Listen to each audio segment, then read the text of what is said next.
Thomas Werdine is the founder of Think Freight. Thomas has carved out an innovative lane in the freight industry with his easily digestible newsletter and podcast designed to cut through the noise and provide valuable insights for everyone from SaaS providers to freight brokers and dispatchers. In this episode, Thomas shares the origin story of Think Freight, how his love for newsletters and knack for identifying market needs led to its creation. We'll dive into Thomas's career journey through various sales positions in the freight industry and how he took the plunge to turn Think Freight from an idea into a thriving reality.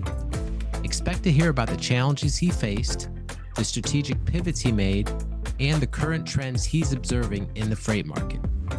Whether you're interested in the entrepreneurial journey or the latest insights into the freight industry, this episode is packed with valuable takeaways.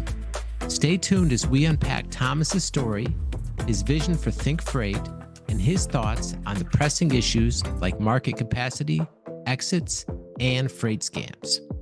As always, if you found value from this content, please like and subscribe.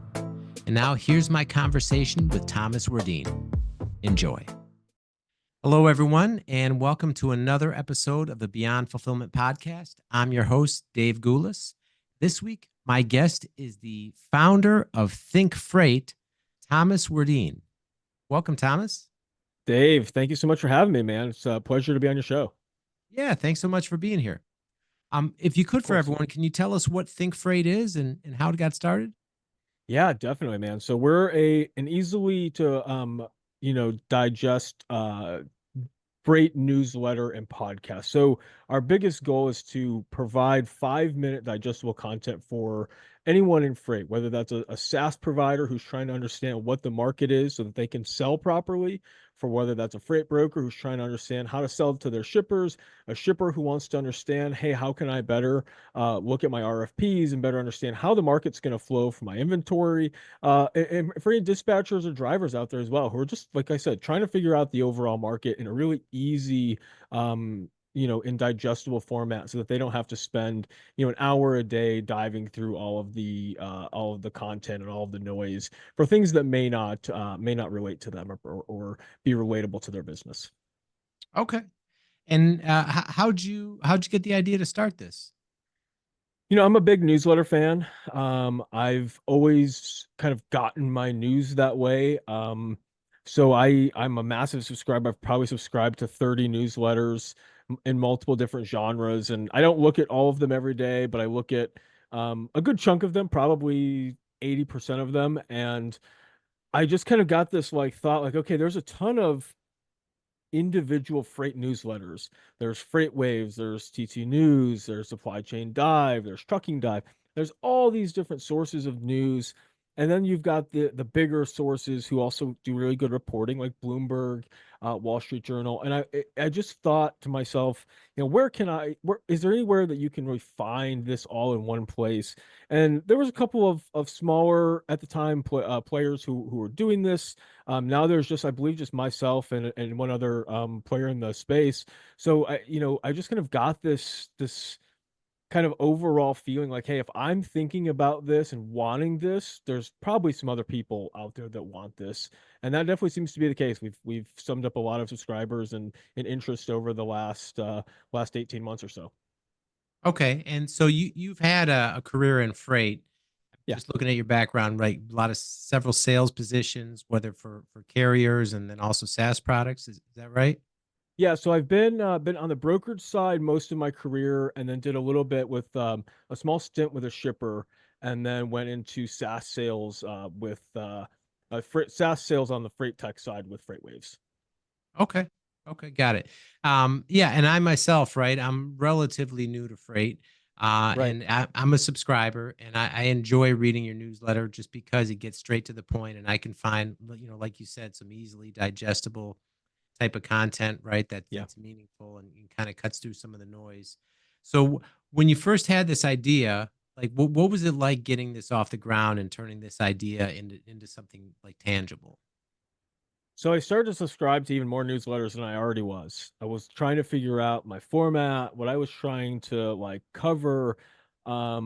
And I saw this need for this, but I'll be frank, David, I wanted to also start a consultancy with Think Freight. So when I originally thought of this, I said, okay, I'm gonna use my content, my daily or my weekly newsletter at first. Now it's 3 times a week. But at first it was gonna be a weekly newsletter that I was gonna use to drive people to my consultancy, kind of like that top funnel. And after like a month or two, I didn't really want to do the consulting part. I just really started to fall in love with the content. I'm sure you can relate to this, being a content creator yourself. You just kind of get into a groove and start to really like what you're doing. And I just said, you know what? I'm going to go all in. If I'm going to do something, I'm going to do something I really am passionate about, really love. And yeah, I just started this all in on Think Freight. So yeah, I was subscribing to a bunch of newsletters. I was doing a bunch of research on different platforms, how to build out the website, what the formatting was going to be. Was it going to be once a week, and how we were going to expand into, I knew eventually I wanted it to be 3 times a week. So there was a lot of ideating and a lot of just kind of planning behind the scenes before I initially started. And at the time when I started to think about this, I still had my full-time job. I was still at FreightWaves. So I was selling sonar by day, work researching and looking at all this at night and trying to figure out what were kind of the best paths. And ultimately, I just kind of made the decision in February or early March of 2023 just to kind of make the leap and dive all in right as I was about to launch Think Freight. And yeah, it's been great since. I took about a month off of even like thinking about other things, worked on just Think Freight, dove all in, took a mini vacation as well, worked on Think Freight while I was on vacation, and just yeah, I just dove all in, man, and it's been a joy ever since. Okay. And so, like you said, you took some time to kind of plan it out and get your format right. And when you first started, like, what was that process like in terms of, okay, now you're all in, you left Freight Waves, you've got the content coming out. What was it like, kind of learning and adjusting once you launched? Yeah, I that process was interesting. So like I said, I went all in on on full content. And I was kind of just like, every few weeks, as a founder, you probably start to think like, what the heck am I doing? I had a lot of those moments. Like I was but like it's tough as hell to start a media company as it is, but like a niche freight media company, like yeah, it can be done. Freight Waves is out there. There's a lot of good sources out there, but like it's the world need another podcast. It's the world need another newsletter. So I was going through some of these like very initial growing pains and like thought processes, but I was like, no, like I need to stay. I just had to remember that mission of like if I really I talked to other people obviously before I put this in motion, but like a lot of people said this was a really good idea. I thought this was a good idea. I was looking for this kind of content. So I knew that there was the need. It was just kind of some of those growing pains. And just kind of getting through some of those initial hurdles of as to like how I want to format it, how I want to, how the logo should be done. Do we want to change things? How do we want to like do our website? Because the website's gone through a lot of changes, and we'll go through another change going into 2025. Same thing with the newsletter. We're doing a lot of refreshing going into the year. So it's just kind of about taking user feedback. A lot of feedback we get from our users as to what kind of content they're looking for. Sometimes we get too heavy on certain things, so we kind of like we're taking some of that feedback. We did it at first. We kind of struggled with focusing more on trucking content as opposed to like broker content. So we made a little bit of a shift because we started to have a lot more brokers join the newsletter, and that's kind of what they wanted. So we focused more heavily on brokerage, and that's where most of my career is spent anyway. So we just kind of made that kind of shift into focusing more specifically for brokerage. But like I said, all of that news pertains to asset-based carriers with a brokerage, to dispatchers, because all of that information is where the freight is, where it's coming, and how it's getting there. So the info is really for everyone. So it's just kind of making those changes based on user feedback. Okay. And like you said, you also started a podcast along with the Yeah. newsletter. What was that like, as far as starting a podcast for the first time? It was fun. I had no idea what I wanted to do with it, right? I had started about 2 or 3 months after the newsletter originally, and someone was like, "Hey, I have this like product I would like to talk about." And a friend of mine had this product you want to talk about, and I was like, "Yeah, like I want to like help you talk about this." And I was like, "How can I do this in like a way that like doesn't just alienate the background to like, oh, this is just like a promotion, like we're just promoting a business or like a brand. And I was like, okay, like we can dive into like different aspects of people's career, kind of like what you do on this podcast, but also dive into, you know, the market. We can dive into their platform a little bit as to how it's solving certain issues within the market. So it started off pretty rough, honestly. I started off as a video podcast that allowed video demos on the podcast, which I phased out extremely quickly. I didn't enjoy to do that. I just kind of thought like, let's just do straight interview content, podcast content, fun content, getting to know people behind the scenes a little bit. Because there's a lot of cool people in freight, and you know that through your podcast and meeting a lot of cool people. There's so many cool stories in this industry, so I just wanted to kind of find a way to share some of those cool stories. I started just having fun conversations with interesting people, learning about their backgrounds, you know. And I said, well, I just need to take this and turn it into some kind of podcast that can really work for everyone to hear, whether that's sales content, freight broker content, because it's all relevant for the sales freight person. Attention manufacturers and e-commerce sellers. Is fulfillment a headache for you? Whether you're fulfilling in-house and you know you need to outsource, or you're with another 3PL and you know you deserve better service, Easy DC 3PL can help. We offer personal service, fast response time, and we're flexible to meet your unique needs. Get in touch today and find out how we can help you. So a lot of people I talk to as well, even outside the podcast too, they have an idea and they want to start something or they have some ambitions, but so often like fear or just indecision or whatever it may be holds people back. But it sounds like you, when you knew what you wanted to do, even though things weren't perfect or you didn't necessarily have everything figured out, you just went in and just started doing it. I mean, Yeah. do you think that's one reason that you've been able to grow this platform so quickly? Yeah, I think so. I mean, I can definitely empathize with those people who have like the analysis of paralysis and don't want to move until the things are perfect. I used to be that person, right? But something in me just said I have to move on this as quickly as possible. I don't know what it was, but I wanted to do it. There was just something in me that was just like, this is the idea. This is that you know, that thing you think about like as a someone who wanted to be an entrepreneur. My grandparents were entrepreneurs, and had a business, a family business for over 100 years in the overall family, and was passed down from generation to generation. Unfortunately, they lost the business in 2008 during the economic crisis. So I've always have had those ambitions to be an entrepreneur. So I when this idea came about, I knew it was the right idea and I jumped all in. And you know, I'd save money to do whatever it was that I was going to do in the future. But again, it's all sink or swim. So you have to find ways to start creating and generating revenue right away. And yeah, so there really wasn't a lot of time for me to be able to say, okay, if I'm going to do this, like, you know, I had to dive all in or not, you know, kind of not at all. Wow. Okay. Okay, got it. All right. And so with the freight market, particularly over the last couple of years, Yeah. it's taken a beating, in terms of the rates are way down. A lot of people throw the term freight recession around. We've seen Yeah. numerous large brokerages or carriers even just go under. So where do you see the freight market right now as we're heading into Q4 of 24? Where do you see the freight market going over the next like 12 months or so? And it's tough to predict, but you know, I'll do my best and kind of throw out what I think is based on all the data I've seen so far.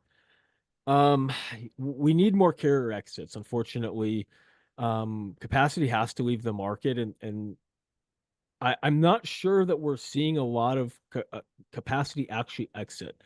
We're seeing carriers shut down. Yeah, we're seeing owner ops go out of business. Yes, but a lot of those drivers are going into other carrier groups. They're just being absorbed into other bigger groups. So some of this capacity really isn't leaving kind of in the way that we thought it would, the overall market. So over the next 12 months, I think it's gonna be interesting to watch. I saw Tanner DeHart posted something on Twitter earlier today or yesterday about carrier capacity leaving. and we're getting closer to kind of the pre-pandemic levels, or the pre-2021 levels of carrier capacity. So I think that's a good trend as we get into 2025, is we're starting to see some more exits.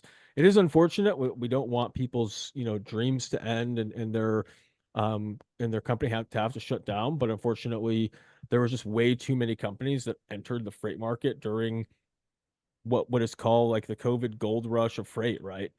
So as carrier capacity exits, you're going to start to see, um, I guess, rates go higher, and it's just, we have a lot of factors at play, and as we're sitting here before the election, we don't really know who's going to be elected. There's factors there.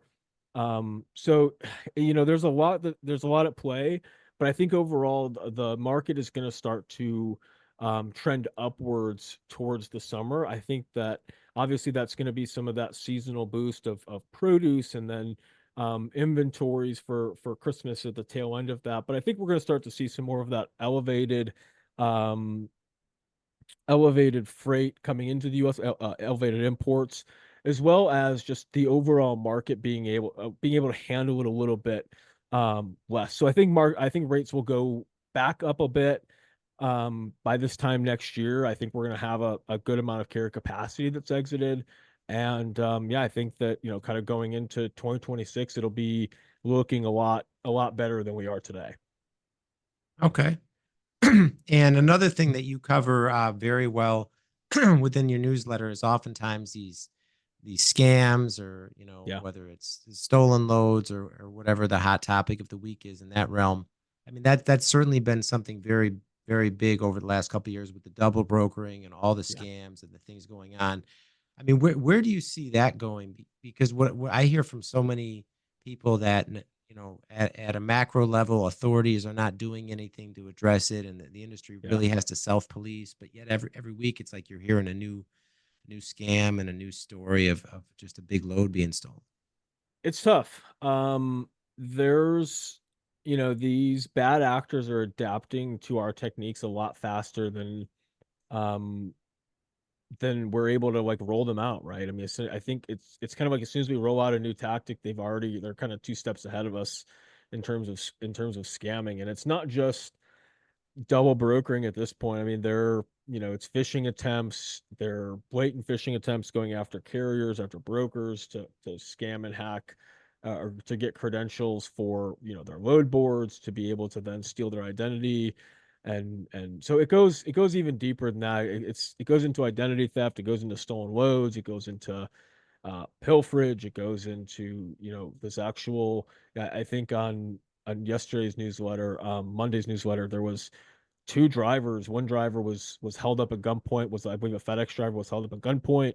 Another truck was looted in Chicago. A UPS truck was looted in Chicago after it hit a viaduct and the roof was ripped off. So there's a ton of just overall theft, whether that's um, it doesn't really matter what it is.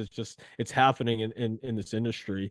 I think what's going to have to happen is we just have to have, like you said, better self-policing. Unfortunately, yeah, at the macro level, like police and authorities are looking at this more as a civil issue, because there's, quote unquote signed contracts with rate cons and all these, carrier contracts, and they're calling it civil disputes. And it's unfortunate because, a couple months ago, 4th of July, there was a massive amount of loads. I think it was over 50 loads that were held hostage by this nefarious group, um, that was basically just trying to say, hey, we're going to hold your road hostage or steal it if you don't pay us a ransom of five to $25,000. And what they do is they just buy these MC numbers from carriers looking to exit, kind of like we're seeing a lot of carriers exit. Well, they say, hey, like I might as well try to sell my company. Well, if someone offers them $5,000 for just the name and all their company stuff, they'll easily sell it for $5,000. And then what they do is they just kind of change some basic information so that that looks like it's a different company then, and or not a different company, but the contact info is different. And then they use that MC to scam and scam and scam and run up a bunch of scams until it gets caught, and then they kind of switch to another MC that they pay, $300 from the FMCSA, $5 or $10,000, they get it from Facebook Marketplace. So it's just it's a tough thing to figure out, but I think with some of the tech tools in place, people just have to really be vigilant and understand that this is a massive issue. I hate the word epidemic and pandemic because they kind of feel like they have such a negative connotation after the last pandemic. But in freight, it feels like it's an epidemic. We're having a massive issue every single week, every single day, and it just feels like no one is learning from some of these past mistakes that are being made. Yeah. Yeah, agreed. Another story too that you just featured the other day, and I was shocked too at the how brazen this was. But the guy that made the commercial, where he was offering passive income investments for trucks that didn't exist. Yeah, You yeah, actually played you put the link to the commercial, and I mean, this guy's on TV or on video promoting that, and like yeah. selling trucks that didn't exist. And luckily, he got shut down, and he's I guess arrested or whatever happened to him. But have you ever seen anything like that before? I've seen so since that story came out, since the FTC has shut them down, I had a couple of truck drivers actually reach out and said, "Hey, I saw a couple other scams like this being ran um in other parts of the country." So this happened, I believe, in Florida. I don't have the article in front of me, but I believe it happened in Florida. And some people were like, "Hey, there's other companies doing this that are saying, hey, we'll give you, hey, you give us 40 to $70,000, and we get the truck, we get you insurance, we register it, we do all the load booking, and then we'll give you, you'll make $3,000 to $10,000 a month, and quote unquote passive income, and you'll make your money back in less than a year." And then they're just kind of doing the same thing. I think over the next year or two, you're probably going to see 5 or 10 more of these kind of scams get shut down, um, because it is just kind of one of those situations where some of these companies do exist that are real, that say, hey, like they're not saying, hey, we're gonna give you passive income, but they say, hey, we'll actually, you buy the truck, or front X amount of money for the truck, and then we actually buy the truck with you and help you do all these things.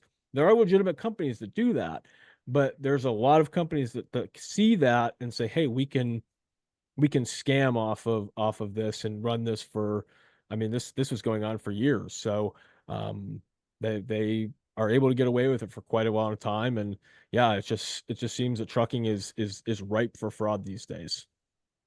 Yeah. Okay, so you've got the newsletter and you've been growing that, and obviously the podcast as well. What are your plans in terms of for the media company in terms of what you're planning to do next? Really good question. So I've kind of got the next 5 years really laid out. I like to plan things um as well as I can. And the overall goal is to turn this into kind of a mini freight empire, I'll say, right? We want to have multiple podcasts under the umbrella, not just the one that I host, but have other ones that are more specific to different aspects of, or different niches in the freight industry. Having a 5-day a week newsletter would be nice. I'm not sure that I want to, maybe pursue that route, at least for a couple of years. I think that once we have more editors and writers on staff, I think that'll be a little bit easier. So I just kind of think, just kind of taking the model we have and just continuously pumping out really good, high quality content, whether that's in story form, article form, newsletter form, podcast form, or even something we're going to be rolling out here very soon, probably even before this podcast goes live, is we're going to start having a lot more news content. So like that Rivex passive income scam, that'll be an article that we turn into a video. I'll be the front facing person. I'll turning a lot of our actual articles into videos, so that way, you'll kind of get my perspective. I'll be talking about what happened, the scheme, what the FTC did, how they stepped in, other scams that are like this. And then we'll kind of play, like you said, that commercial of FTC, or of Rivex, even talking about their scam and kind of promoting it and things like that. So some of those other avenues to just kind of keep the audience engaged and find, all of the people that are looking for our style of content. Okay. And if people want to get in touch with you and learn more about what you're doing, or get involved and or reach out to you for any other reason, what's the best way people can do that? Yeah, so I'm all over the place. LinkedIn is probably the best place to get in touch with me. You can find the Think Freight page at Think Freight. You can find myself, Thomas Werdine, Werdine. I have both a personal and a business X or Twitter account as well. You can find those at Think Freight, or I don't know what my personal ad is, at Thomas Werdine, I think. Um, and yeah, we're kind of all over the place. We're on Instagram. If you like Instagram, thinkfreight.io. Same thing on TikTok. We're on pretty much all the platforms. We post on some Facebook groups, and yeah, we're just kind of all over, brother. Okay.